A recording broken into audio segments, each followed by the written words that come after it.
Hello everyone, this is the video of Legal Studies Class 12 Unit 1st, that is Judiciary, and the topic is Constitutional Characteristics of Indian Judiciary.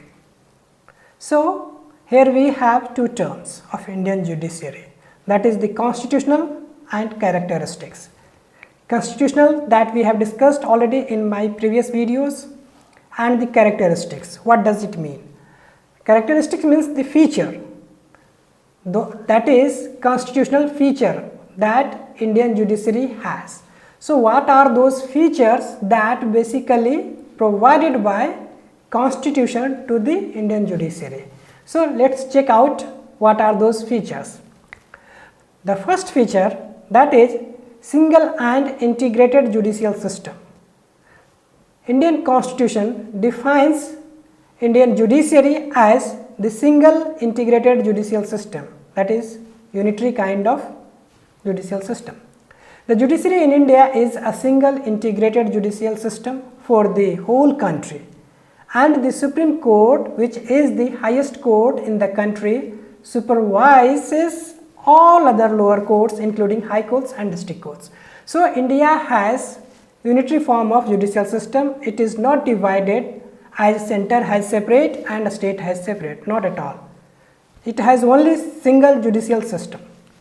The second feature is judiciary is the interpreter of the constitution. What does it mean? That the provisions of constitution, some of them are so complex, so lengthy, it is the role of judiciary to simplify that, so to interpret that. So it is another feature that judiciary has. The next one is judiciary is independent. We have discussed 2-3 times in our previous videos, that is the Article 50 of the Constitution that separates judiciary from the executive, ensures the independence of judiciary. Likewise, judiciary has autonomous status and has independent existence from the executive and legislature. So it has nothing to do with the executive and legislature. It has everything separate. So it can make the separate decision. The independence of judiciary helps to maintain the rule of law, ensure the good governance, and secure a free and fair society. So we have discussed again all these terms, that is basically rule of law that defines the India has the governing system which is governed basically by the constitution, that is rule of law. Ensure the good governance, that taking care of all strata of the society equally, and also it is ensured by the Article 14 of the Constitution, that is equality before the law and equal protection of the laws, and secure a free and fair society. So there is no discrimination on any ground. The next point is judiciary has the power of judicial review. We have separate topic, that is the fourth topic of this unit only, that is the judicial review. So we will discuss judicial review in detail there. Let's check out what it is here. Through the power of judicial review, judiciary determines the constitutional validity of all laws and policies legislated and enacted by the legislature. What does it mean? That whatever the laws, acts or policies legislated and subsequently enacted by the legislature, it is the duty of judiciary and through basically judicial review to check all those acts or laws or policies, and if that is illegal, then it can declare that unconstitutional. So it is a very essential feature. Next one is judiciary is the guardian of fundamental rights. What does it mean? That judiciary is the guardian of fundamental rights and freedom of the people. If there is any crisis or insecurity regarding the freedom of people, then under Article 32, the Supreme Court, and under Article 226, that is the High Court, can issue writ to restore the freedom of the people. So if there is any threat regarding your fundamental right, now you can know what to do. Next one is judiciary follows adversarial model of dispute resolution. I believe this is again difficult term for you to appreciate, but don't worry. Commonly there are two models of dispute resolution. The first one is adversarial model, which is commonly followed in the countries that follow the common legal system. And the second one is inquisitorial model, which is followed normally in the countries that follow the civil law system. In adversarial model, judges are neutral and give decision or judgment based on the arguments and facts, evidence and eyewitnesses presented by the advocates. So, whatever the kind of judicial feature in India is, how the court proceed and what are the legal system, that I believe you know that. So, this is known as adversarial model. On the other hand, in inquisitorial model, which is followed in civil law countries, judges have the proactive role. So now you need to understand both these terms, because their judges are neutral. They have hardly anything to do with the things. Rather, they can, but they do not do that. They just decide the cases based on the laws, the evidence, the facts, the eyewitnesses presented by the advocates. But here judges are proactive. What does it mean? That they have the right to inquire and probe into the matter, very much similar to police. So their judges also do the inquiry kind of thing to decide the cases.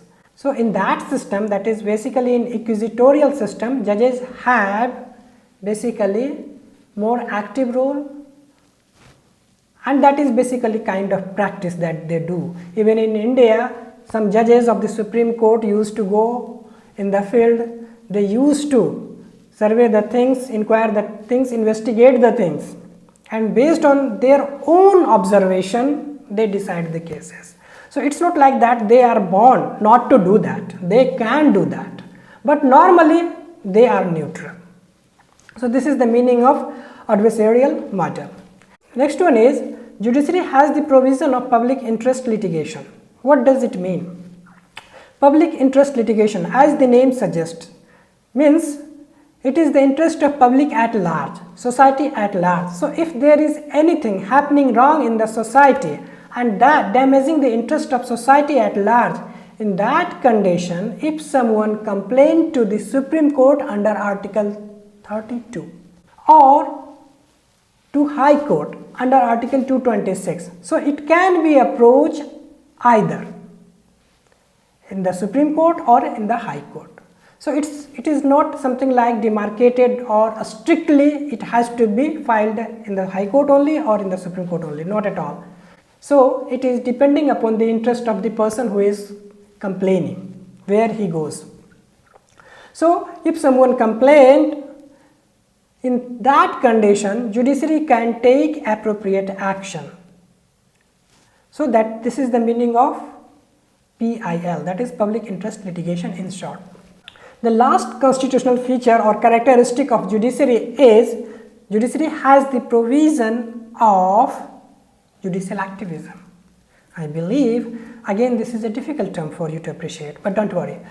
Under this provision, to protect the interests of society at large and human rights, judiciary suo motu can take action and give direction to the authority to take appropriate action to secure the human rights and to provide better security and facilities as per the requirements. Now, you must be thinking, what does it mean exactly? Because I believe you didn't get the meaning of judicial activism.